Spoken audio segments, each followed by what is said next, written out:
In a world where information seems to travel at the speed of light and traffic at a snail's pace, where the agenda of those at the helm doesn't always reflect the pressures on the streets, where the rubber hits the road, where there's queue of issues needing to be interrogated in the name of speaking truth to power. Welcome to a place at the table, where we set the agenda, table the issues that matter to you, and invite you to take a seat at the table.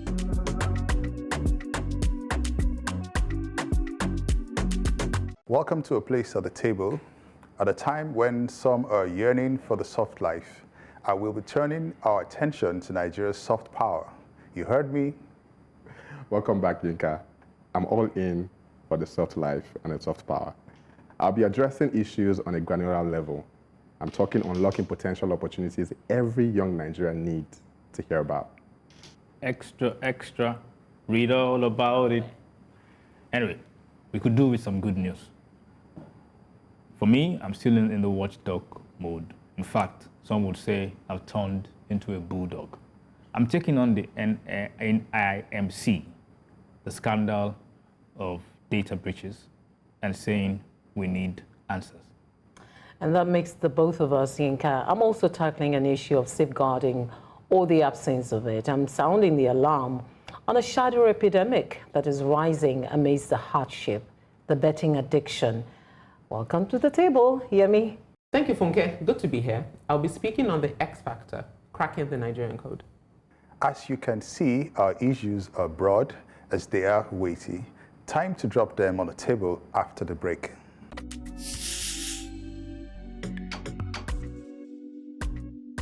What is soft power?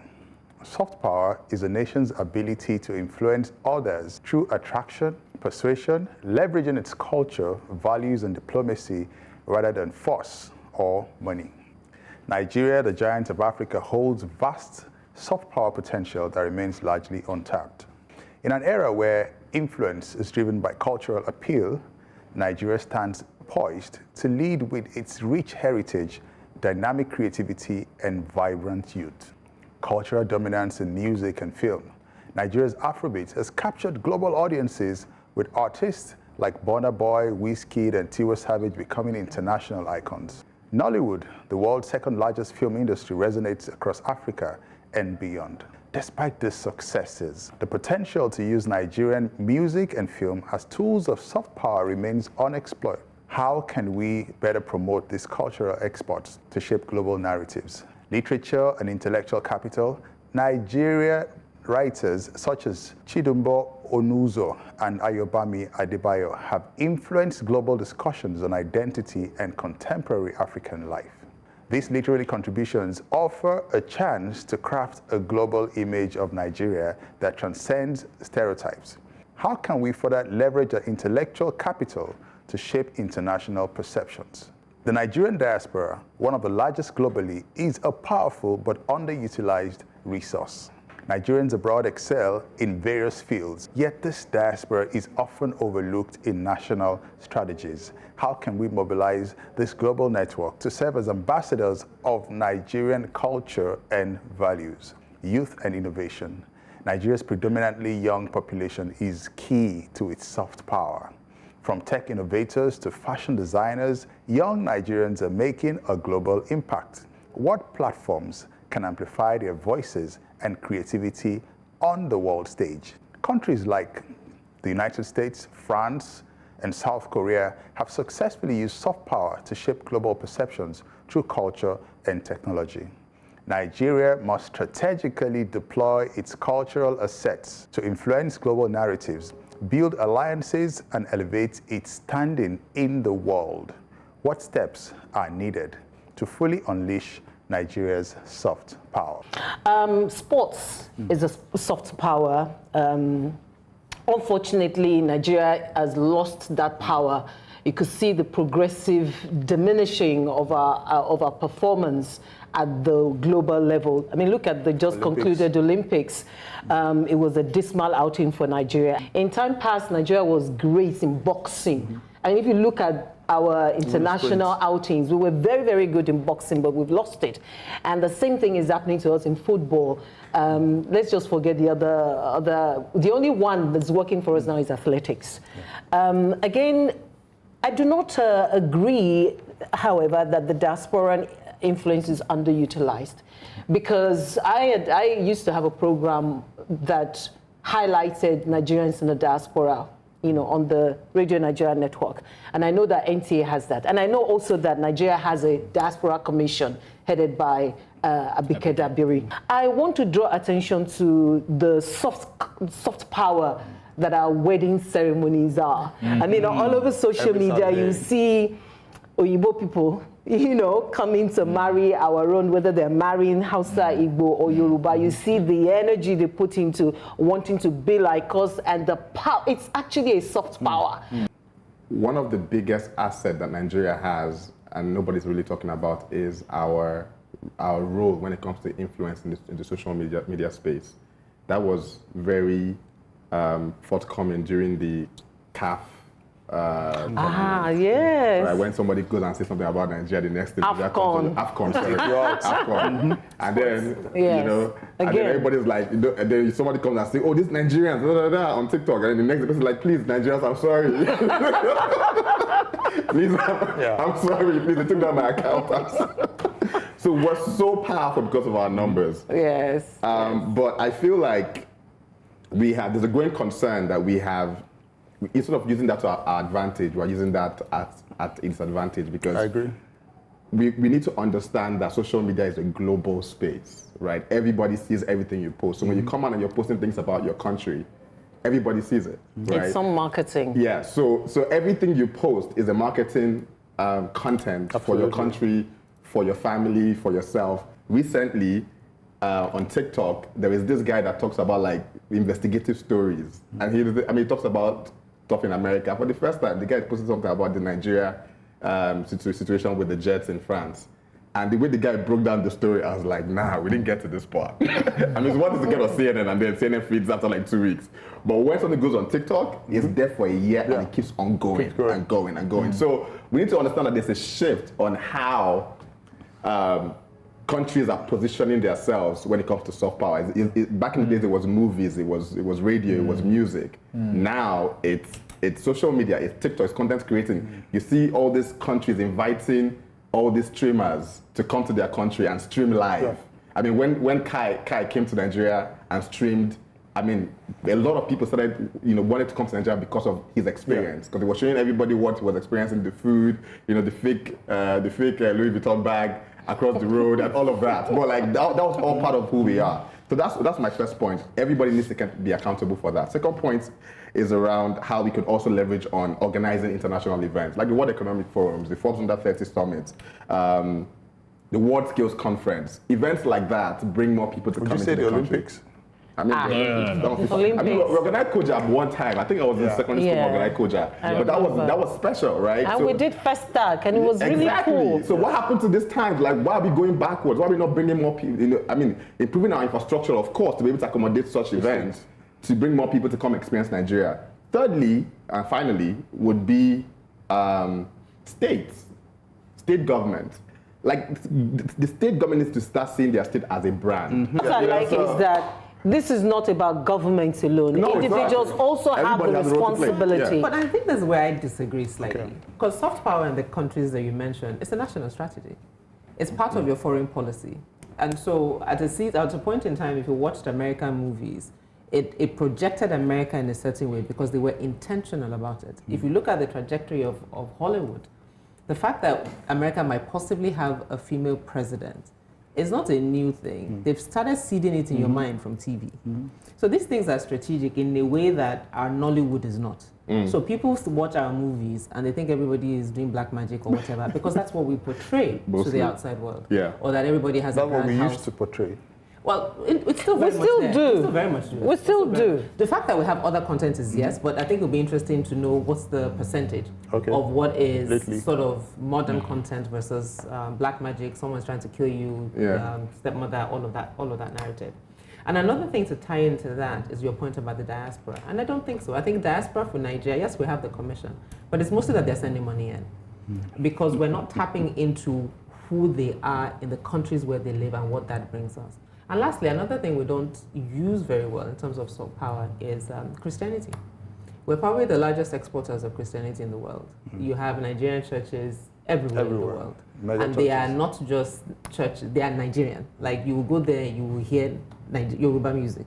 And so when people, and this is a bit to your point about weddings and cross-cultural stuff, if even as that, beyond the gospel, quote unquote, there's also a cultural exportation that's happening. We need to be very deliberate with the strategy in terms of soft power. It's a very, very soft, very, very strong point. It is. I remember one trip I had to Nairobi, and I noticed that there was a TV station. The first day, second day, when it happened, like first day, then you notice second day, third day, I noticed that there was a particular TV station that was consistently showing Nollywood, Nigerian movies. Oh, they do that consistently. a lot. That's all And that was all they watched. Yeah.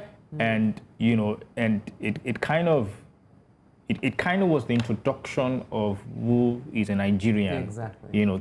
So when I showed up, in Kenya to the people, the only thing they knew about being Nigerian were those movies.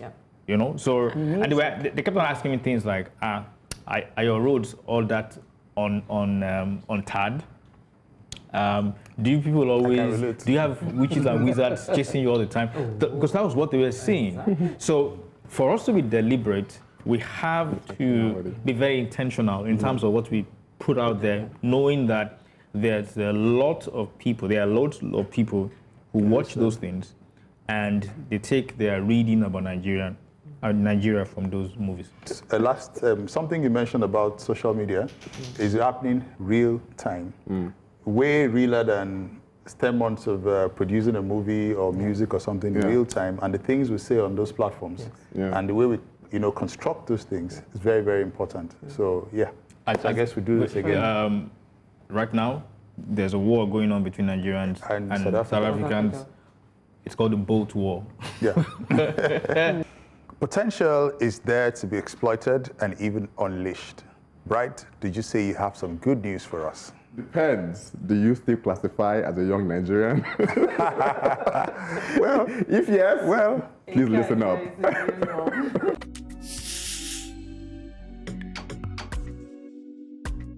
This week on A Place at the Table, I'm focusing my advocacy on opportunities, specifically the various government programs designed to support young people and small businesses across Nigeria. It is crucial to know not only what these programs are, but also how to assess them and make the most of what they offer. At the federal level, several innovative initiatives are paving the way. Let's begin with the Creative Leap Acceleration Program, CLAP, under the Ministry of Art, Craft, and Creative Economy. It's designed to empower creative entrepreneurs with the tools and resources they need to scale their businesses. The Nigerian Youth Investment Fund is another crucial initiative by the Ministry of Youth Development. It provides financial support to young entrepreneurs, offering them capital needed to start and grow businesses across various sectors. For students, the Nigerian Student Loan is a significant breakthrough, providing access to higher education for those who might otherwise be unable to afford it. These initiatives ensure that financial constraints are no longer a barrier to pursuing academic dreams. While this is a great initiative, I would also call on the government to focus on curriculum development to ensure that what is being taught in school aligns with the market needs. In vocational training, the Skill Up Artisan Super program under the Ministry of Trade and Investment is equipping artisans with advanced skill to meet the demand of modern industry and making them more competitive in the global job market. On the state level, Bauchi State's Kaura Economic Empowerment Program, KEEP, stands out. KEEP is dedicated to empowering women and youth by providing financial support, training, and microloans with a focus on small and medium enterprises. These programs are not just initiatives, they represent the building blocks of a stronger, more resilient Nigeria. However, for these opportunities to make the impact they're designed for, awareness is key. The government must prioritize the same level of outreach and communication for these programs as they do during election campaigns. To participate in any of these programs, visit the various ministries' websites for more information. I saw what you did there. I did not know what you were talking about. Yeah. I'm just sharing opportunities Can I to start with that, actually? young people. I like the name, the keep one, and I think just acronyms that are easy to remember are always nice. But the point you made about that I think is important is the parallel between how much money we spent on election campaigns, and then when we design programs for citizens, we don't bother as much. We, in a sense, almost spend more time with the consultant and designing the program that we spend in ensuring that people can benefit from the program. And that for me is always then, did you then design the program really for the people? Or just to check something that we have done something? But I'd really like to focus on NEL Fund, which is the loan program for university students. It's a bit of a diversion from your advocacy. It's just a point around Nigeria's commitment to tertiary education. We have public universities that the government funds. The government has said they can't charge fees. Now they're providing loans for people who can attend them. We cannot compete in the 21st century with the amount of money that our federal universities get and not being able to charge fees. There's just no way to, it's just impossible. Because Nigeria as a country hasn't prioritized education. If you give the universities the monies that they need, yes, but you're not going to give them the monies that they need. So why is it that you can't allow universities to charge what would provide quality education to be competitive, and then you, either through loans or through grants, then allow students to go? Why not? Why are we doing loans for education that's not equipping them to be able to compete? And I say this, I always say this, I'm a child of academics, so I say this with the full credential, street cred, to talk about the university system in Nigeria. We're doing ourselves a huge disservice. Again, going back to government program, are we really interested in empowering? Are we really interested in educating when we don't do anything with our curriculum and constrain, especially for me, tertiary education? That's your ivory tower for research and learning and experimentation. I identified the fact that so far it has disbursed about 2.5 billion to 22,000 students of 6 institutions, and it tends to do another 2 billion, wrapping it up to like 5 billion in its first tranche. It's a matter of what comes first. Do you want to meet up to the obligations of the federal government to provide education, which means that even those who cannot, even the fees as it is right now, as small as it is, there are those who can afford it and they need to go to tertiary institutions. So do you want to solve that first, or do you want to go to, okay, let these institutions charge at market rate and then we can fund them? So, it's a bit of which one comes first.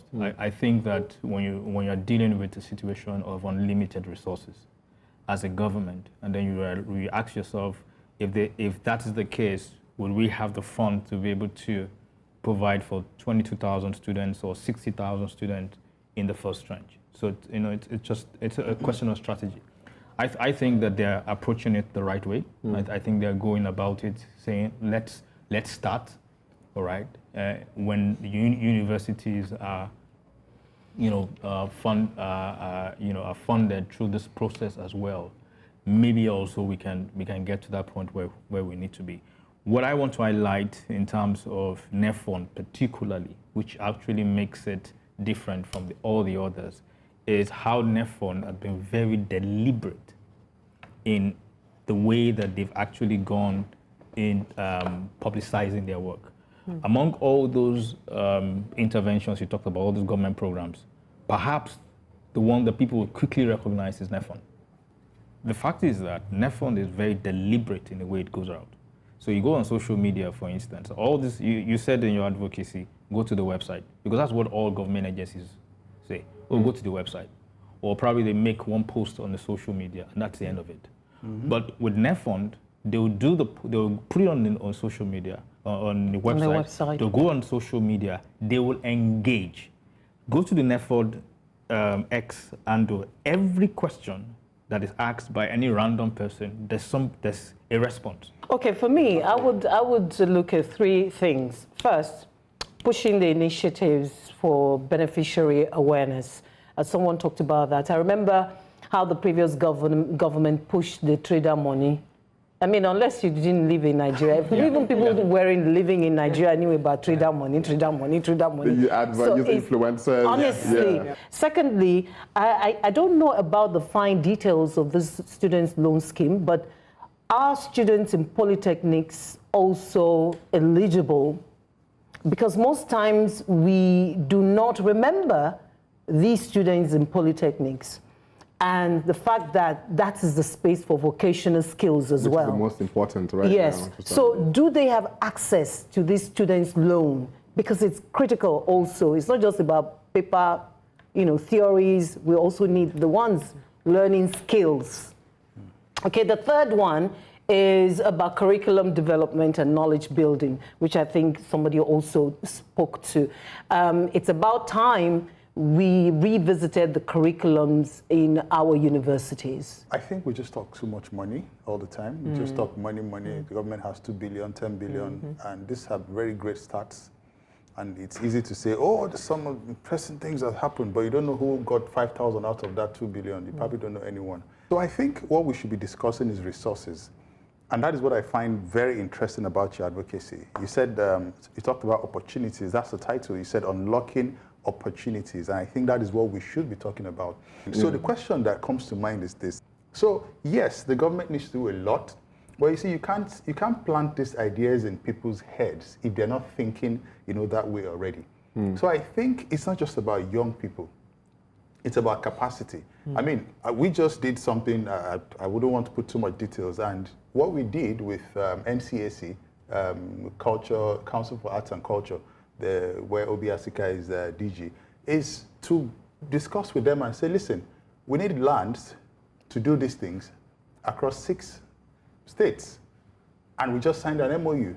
And we didn't even know. While we were looking for land, we were right across their land. We didn't know it was their land. Even on the land we were standing on, some people were already trying to sell the land to us, saying they're XYZ Limited, until we went to the FCD and we found out that this land actually belongs to the government. So the question is, how much are we interested in making things work? Or do we just want to sit down and say, oh, I have created a new fund, something. Now go and think of what to do with it. I think it ties to where I started, which is the fact that what is government's intent? Is your intent really to empower people? Because if that's the case, then you will think about differently in terms of engaging. And to your question, yes, it does cover polytechnic. Give a man a fish and you feed him for a day. Whereas, teach him how to fish. Yinka, you know the rest. Right. Are you talking fishing or fishing? The kind that involves stealing of sensitive information or data? Because right now, I'm focused on hooking the NIMC.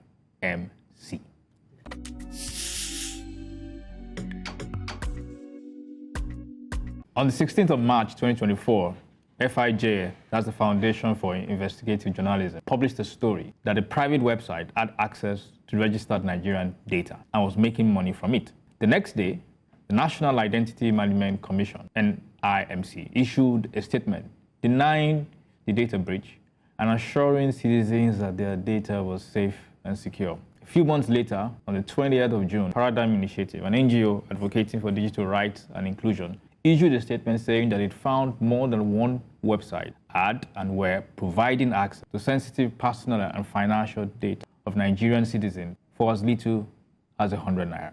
The NIMC, as usual, swiftly denounced the allegation, claiming that the Commission had taken robust measures to safeguard the nation's database from cyber threats. The statement implied that the alleged data leak was the fault of Nigerians who willingly gave their data to fraudulent data harvesters. Well, that was until when Paradigm Initiative showed proof that it had bought on one of these websites the NIN slip of the Minister of Communications and Digital Economy, Bosun Dijani, and that of the National Commissioner of the NDPC, Vincent Olatunji, for just 100 naira. If we follow NIMC's logic, it means that the minister and the regulator both willingly gave their NIN data to fraudulent websites. plot twist. Okay, let's be clear. Whether you call it data leak or data breach, this is a clear violation of the National Data Protection Act and citizens' constitutional right to privacy under Section 37 of the Constitution. Besides, the risk to individuals cannot be overstated. Individuals are exposed to identity theft and financial fraud, which may result in financial losses, reputational damage, and even legal liabilities. You will expect the organization empowered to regulate and investigate alleged violations and impose fines for contravention of the NDPA, that is the NDPC, to immediately investigate the NIMC.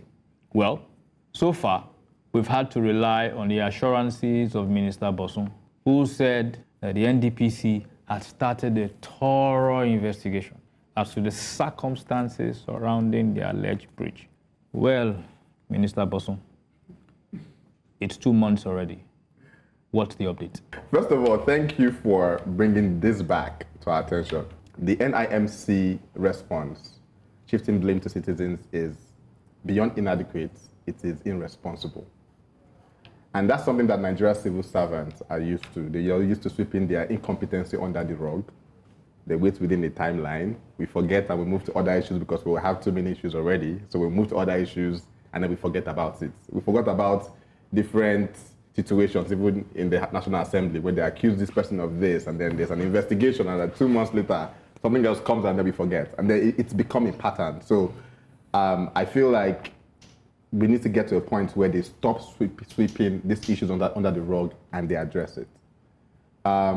Second is the implication of this breach. Like, I feel like we don't understand how this can impact us. But moving forward, we need to start with a decisive action. First, there should be an independent, transparent investigation into this breach. Because all we've heard so far is NIMC, Ministry of Communication, everybody's saying, oh, we're investigating. We don't need you people to investigate. Because you come out, I watched an interview recently of one of the directors, and the confidence, the way he sat down in the couch, the arrogance in the fact that you're responsible. Somebody should be fired, not just somebody, like a group of people should be fired. It's only in Nigeria that things will happen like this, and nobody gets fired. But just to say to the point that for a lot of us, we don't fully understand the power of data, because it's not the first time. I mean, we go back, your WAEC papers will be used to wrap corn. Your WAEC certificates will be used to wrap boli. Then we went to INEC and we had INEC voters register on the streets. You could buy a laptop at Computer Village and it's an old INEC laptop that still had everybody's data on it. So the same way we haven't been good with data is the same way that, like Chidodin Kalu says, we don't know how to count. So as a people, data is not our thing. And it's this reason why we capture biometrics for a passport, for your driver's license, for your voter's card, for your SIM card, for NIN, and the battle... They can be centralized. The battle to centralize is a battle because everybody wants to own the data and leverage it. Obviously, if you own data, there's a budget for it. So in the last 5 years, there's been the act trying to keep data private. And the way you signal that data is important is you own up when there is a breach. So the fact that NIMC flat out lied, problem. No one has been held accountable, problem number 2. And yet at that time, there was a process to harmonize a card that would be both a debit card, have your, I think, voter's card or something else on it. But one of our advocacy points at the time with Paradigm Initiative that you mentioned was to stop that process until this breach made some sense. Who leaked the information about the breach? I mean, this might look like it's not as relevant. How did we know that? There was an organization that did that. There was an organization that did that. FIJ was the first that did the story. That was in March. Did the story. Because Okay, so at the time... No, but they're public websites. No, I know. I get it. We usually think, or some people think, that conversation starts on places like Twitter or wherever when they say, oh, something has been breached. It's a possibility that has been breached for like 1 year. Oh, yeah. It wasn't It didn't just happen. It didn't just happen. And even if it did just happen, I feel we sensationalize a lot of things. I'm not saying this is wrong, but you see, oftentimes when we sensationalize these things and we ask for somebody to be fired and nobody gets fired and it gets swept under the hood, so the question now is that who thinks this is most important? Is it the citizens who are reading these publications who said our data has been breached, or is it the people that are responsible for this data themselves? Because when you understand the difference between those two people, you will know why people don't get fired. Or you know why or how or what should be done for people to get fired. Okay, if they say, fine, Adewale XYZ has not been fired, done. What are you going to say next? The real question is, what really happened? And what is really going on? If this thing had happened a year before, data leaks everywhere all the time. I'm not saying it is right. But the question is, what exactly is our demand? It is the robust measures from NIMC and the thorough investigation from Minister Bosun that, caught my attention. And the mischief of the people behind the data breach, that for a mere 100 naira, you can compromise people's data, and this has been going on for a while. If FIJ did a special investigation and Paradigm followed up with it, I think the right thing for both Minister Bosun and this NIMC and the other regulator was the something DPC that you, yes. NDPC. I think what NDPC, so I think the right thing for them to do is to address us as the people. Yeah. Address us in a press conference. Tell us what you have been able to do, this robust measure that you said you were taking. So how far? Then you, the investigators under Minister Bosun, what are the results of your thorough investigation? I think it's about time that people in governance stop taking citizens for granted. This is about data. You forced us to go and do this NIN. Now you're taking it lightly that people are breaching it. It's not right. It can't be right. So I join Yinka in calling out Minister Bosun and his agencies to give us the results of this thorough investigation. I would like to ask, has the National Assembly intervened in this? I don't think so. I haven't read anything from them. Shouldn't they intervene? It's not right. I think it's big enough for the National Assembly to intervene and actually create a panel that would have a separate investigation on it outside the ministries. Because to that point, the agencies actually sit in the Ministry of Interior. So part of what Bosun had said at the time was that his colleague, the Minister of the Interior, is on top of the matter because it is seen as a national security asset. It is. In theory, we value it as a national security asset, but in practice, we allow it to be breached. To answer your question. So yes, and this is the point I was trying to make. For the average Nigerian, it's neither here nor there.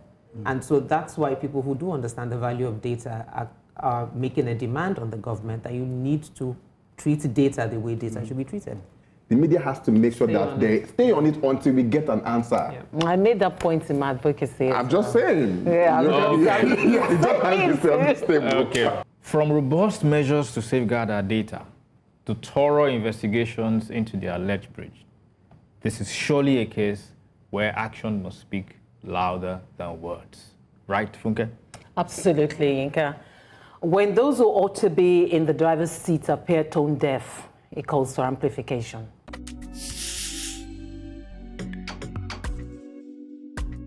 In April 2023, Premier League clubs collectively agreed on withdrawing gambling sponsorship from the front of matchday shirts by the end of the 2025-26 season. According to a BBC News report, it's in response to the UK's review of its Gambling Act 2005.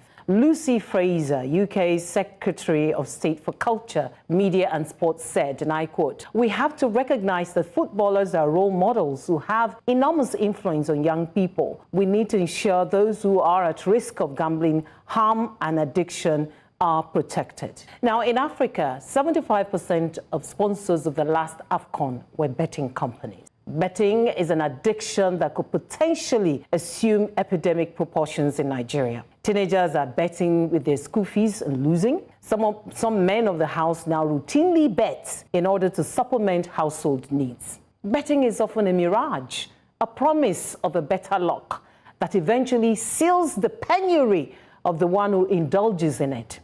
Yet, it is a thriving business and pastime in Nigeria, and our celebrities and influencers are the mules for the addiction.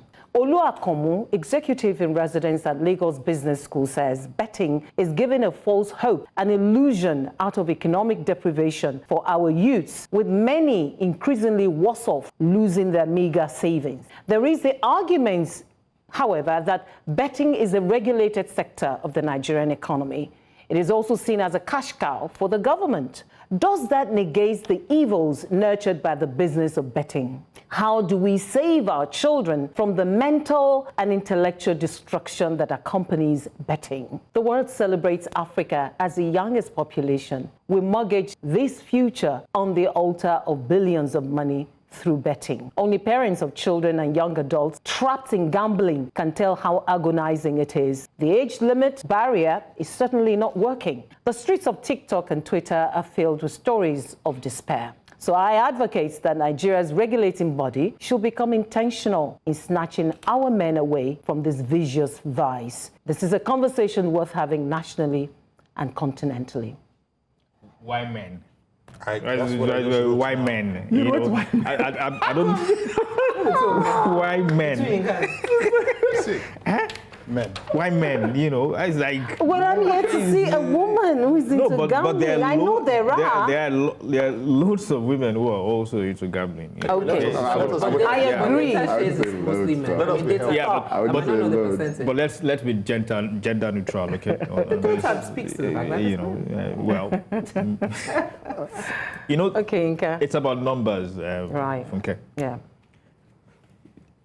In the UK, the betting industry is worth 15 billion pounds per annum. In Nigeria, it's almost 1 trillion naira. It's about 800 or something million.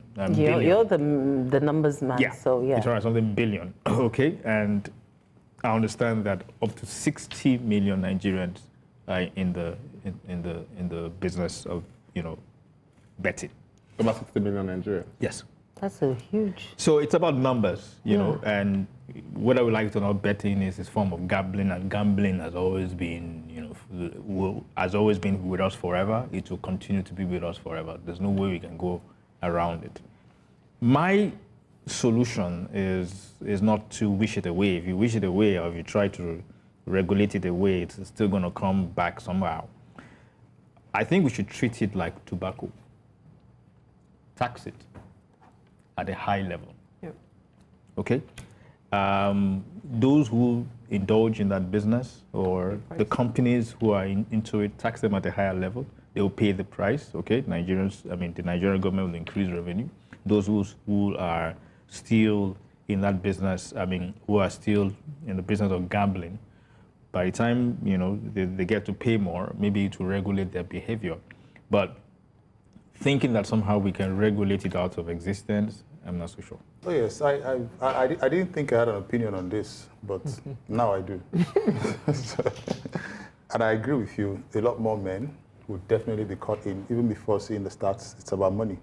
It's about putting money on the table, putting food on the table, and it's just what it is. Not just that, and also just having money to drink. I mean, it's all part of it. No, because it's making it sound nice. That is because they want to provide for their family. No. I think that men are probably very much involved in that, especially because they want to make ends meet, and you cannot deny it. If you look around us as well, there is also a growing conversation about how women or young women easily get gifted things. And you can count men, and the last time anybody gave them anything. Where's the gift coming from? Bright has found his voice. So my point is this. I think we should go a bit of physics on it, right? You cannot destroy energy, they say in physics, but you can convert it from one point to the other. You cannot kill betting. You cannot kill gambling. For most of what it's worth, you probably want to make it a pastime for fun, which people can do. I mean, just for fun. It's not for survival. And I think essentially is because that we have neglected in building the kind of infrastructures that should engage our people and even create jobs, right? If you look at some of the things that we're really good at, going back to our soft power, we're talking about music and all of that. How many venues do we have to ensure that concerts happen in Nigeria every week? When we talk about it, people say, oh, they cannot afford to pay for the concert. It's 15,000 naira, it's a lot. Government needs to subsidize this, but they're going to bet with that money. Precisely. So the question is this: can you, instead of trying to eradicate these things, rather say, okay, fine, if you run a betting company, you have to commit, resources, to support things that make sure people only make betting a pastime. If you know how the betting thing works, for example, for sports, basketball, for example, let's say the last Olympics game between France and the USA, right? What are the odds? The odds are probably higher if you choose that France is going to win and the US is not going to win, right? But US has the potential to win, but if you decide to choose France and France wins, you make way more money, right? But at the end of the day, what do they use this money for, right? Most of them use it to support their family. Some of them, if young boys, use it to, extra, going out on Friday, take some girl out, buy some gift, buy flowers and stuff like that. Flowers. Oh, they buy flowers? Flowers as in In Nigeria. Go ahead, please. We do buy flowers. So. You guys don't get flowers anymore? We wake up every morning to Also. just like, okay, today, if it be today, that's the best line. Right. If it be Chance. today. Yeah. Am I assuming that you're saying that it's not an addiction, it's just something that you have to do? The addiction comes when, first of all, you try the first time and you win a lot of money. Then you try the second time and then you lost. Then you want to come back and make that money back that you lost. So you try again and then you lost again. And then you try again, then you lost again. Now you're trying to now make all those money that you've lost and you keep on going and you keep on going. By the end of the day, the end goal is for you to make money either for a living or for flex. One of those two, right? But just to bottom on this point, the key thing here is, where does all this money go to? To what you just described, Yeah. increasingly we have young people, adults getting hooked on this addiction highway. Yeah. And it's not looking good at all. It's because they are unemployed. One part, So sorry. If they have jobs and they have what to do with their lives, they will not be out there trying to look for other means to make money. I know quite a number of civil servants who gamble. Okay, so you're saying that the solution to... The solution is what he said, which is tax this, and also what Yinka said, tax these companies to make sure that we create infrastructure to support that the things that we're betting on are things within the country. And then it provides employment. It provides employment and more opportunities for more young people to be able to engage. And now they have to now bet because it's just for fun. For fun. Drake does it $400,000. It's fun. I think two things for me is language, betting and gambling. Betting is softer. And even as kids, and I think you are making the point, I bet you I'll get there faster than you. It's not heavy. It's not a life and death situation. But so we do, and it's interesting, I think, for me, that we now use the word betting, because it doesn't have the edge that gambling. Is it like thief and money laundering? In your advocacy, you said could potentially assume epidemic proportions. I think we're there. I don't think it's assuming it. I think we're very much there. Thirdly, you think we're very much there at that point of addiction? It's not just something we talk about, because when you are in debt, like, where do you go? Because for me, that also ties to the money sharks in lending money, who then hook you because you're trying to pay back. So it's like a vicious cycle that is slowly killing people, I would say, in a sense, because a lot of people are under a lot of stress. That's something we should come back to. And then lastly, just to echo the points that you guys have said, tax the companies that are involved from an advertising perspective. Make it very expensive, because if we are talking about age limit, make it extremely expensive for them to run adverts. And we're talking betting, and then your favorite stars are the influencers. Yeah. There's nothing in any of that comms that says that this thing could ruin your life. Lest the chickens come home to roost. Prevention is better than cure. And as they say, a stitch in time saves 9. Let's not say we haven't heard, though. I said it here. Yes, you did. And I'll add to that, a word is certainly enough for the wise. But therein lies the problem. Who are the wise?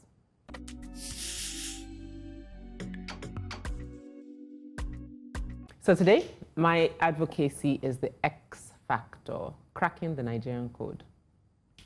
The body language of Mr. President and his administration in the weeks leading up to the protest spoke loudly because it affirmed that they really don't care. I mean, this is where you now put the song, they don't really care about us. But anyway, he was more preoccupied with meeting with stakeholders to stop the protest than engaging to interrogate the demands of the protesters. The vice president labeled protest organizers bandits and idiots. The secretary to the government of the federation, with disdain at a press conference, described the protest as useless. The Senate president, might I add, who is second in line to the presidency, said protests can continue as long as they, meaning him, other government officials, and their associates continue eating. And eating in Nigerian parlance is not just eating food, it also means just participating in what I call corrupt practices. The Minister of State for Police Affairs joined anti-protest protesters.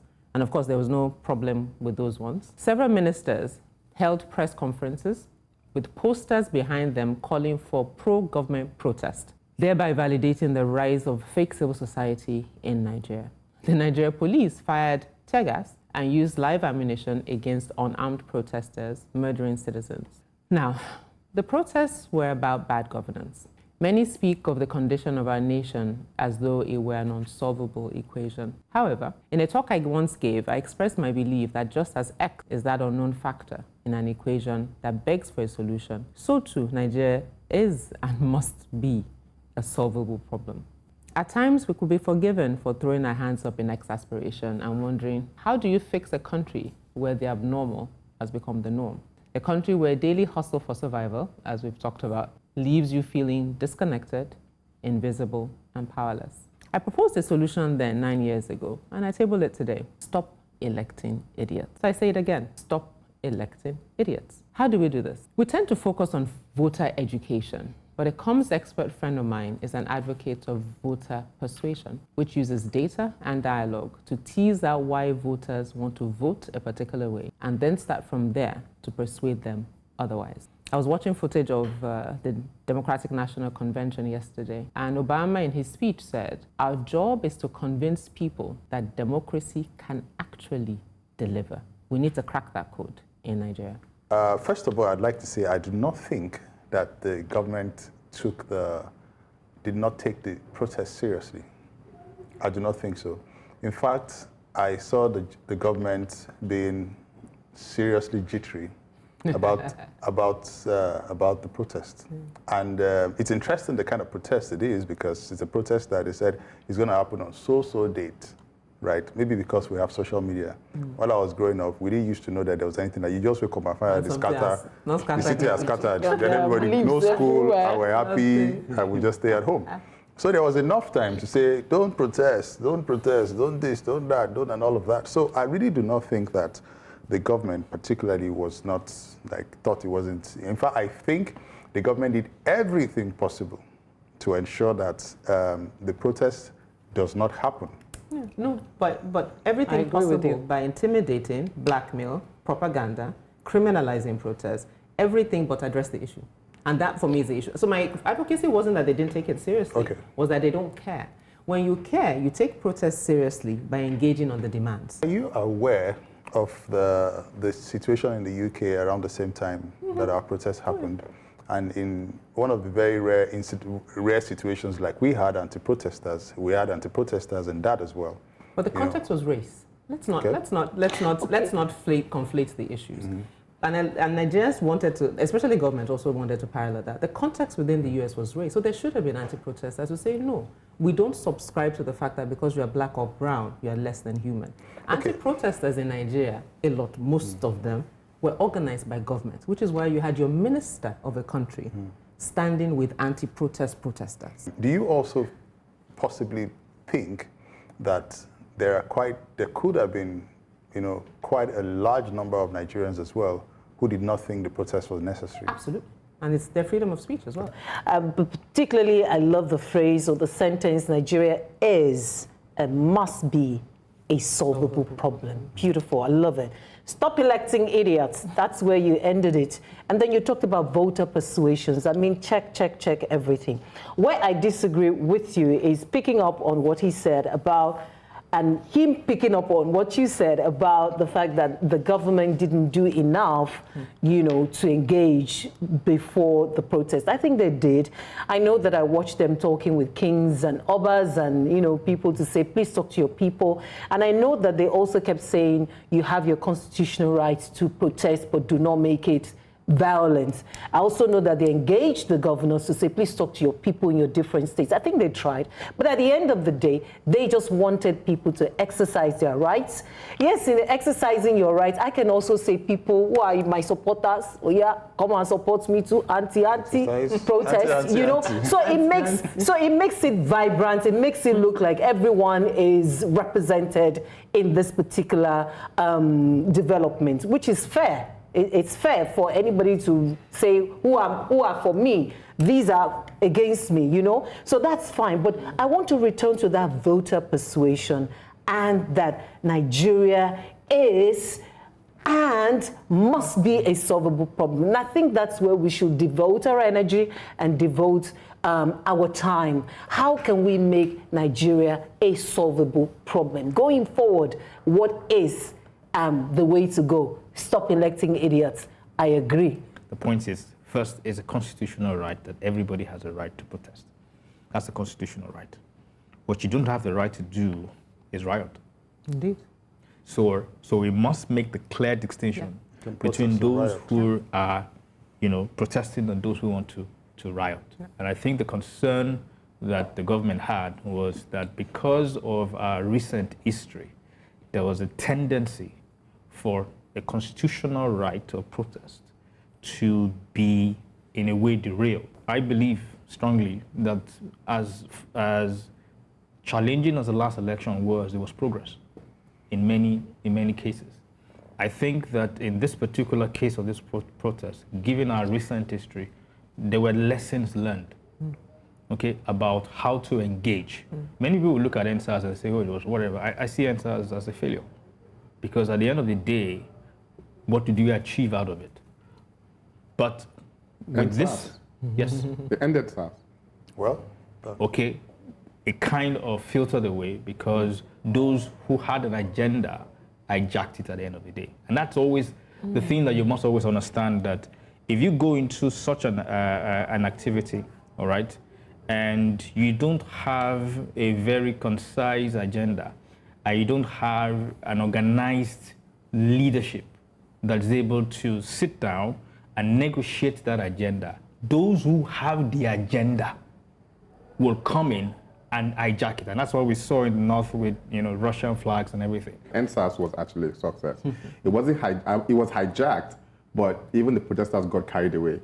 Started with, okay, NSAS, it's okay, fine, we've ended SARS. And I said, or something else. And then something else like, what's up? That's the failure part. That was the failure part. It was the fact that it was clear, right, that the people were against what the government was doing for the past 100 days, the first 100 days in office. It was clear that the people were suffering. It was clear that the price of everything hiked over 100%, and living in Nigeria was difficult. It's clear, like everybody understands that. So a protest was not supposed to be a surprise. It was supposed to be like, oh, there's an announcement coming. Even me, I felt like it was coming. Everybody felt like it was coming, right? But at the same time, the fear of NSAS made a lot of people, especially mostly the educated people, just say, you know what, this is just going to be another waste of time. There's no need for this, right? And a lot of people stepped back. So was this protest a success? I wouldn't say it was, right? Yes, the government now understand what is possible if they don't act to make sure that things change within timeline. I would say that would be my success point, because they now understand that people would come out. And also, I think the government is now getting to realize that the citizens are now more aware and more exposed. Going forward, like you suggested, first of all, outside voters' education, there has to be advocacy to make sure that we have the proper structure in place to make sure that voters are not disenfranchised during the election. The point you made about SARS was ended, and the people then said there's more. No, the point was that SARS had been ended 4 times by decree by NSAS protests. So the demands were clear in terms of, okay, you're saying you've ended SARS. What does that mean for people who have killed people as SARS operatives? So when government is focused on talking about violence of NSARS, the violence and the looting you saw was after Lekki Tollgate, not before. And what was Lekki Tollgate? Lagos has said, Lagos State's Judicial Panel has said, the ECOWAS Court has said that it was the military that shot innocent citizens. So let's not get it twisted. I agree with you guys 100%. He did meet with Onis and all of that. But the issue was that you weren't addressing the issues. The focus was on tell your people not to protest, not tell your people what we're going to do about hunger. And so for me, that's when I mean that. Not that he didn't, but that the focus was different. Exactly.